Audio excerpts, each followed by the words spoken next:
This land never lets you forget how local in time and place our culture is. It's huge and elemental, of course. But within that hugeness, there are pockets of warmth and intimacy, both human and natural. It may look like the middle of nowhere, but wherever you go, you find that in fact you're in the middle of somewhere.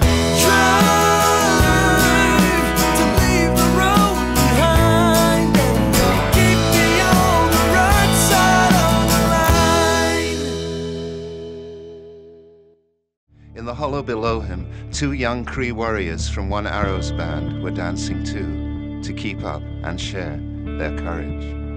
One Arrow himself would die in prison, but from his people, 10 years after Fish Creek, emerged Kisimanittu Wea, whose last stand against the laws and military might of British rule left the name Almighty Voice enshrined in history and legend.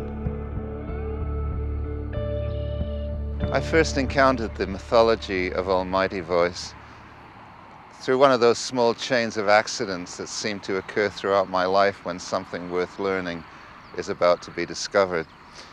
I arrived in this town of Duck Lake entirely under false pretenses back in the early 1970s. My friend Susan Musgrave and I had written some poems, the Kiskatno songs, that came in a sense out of native mythologies.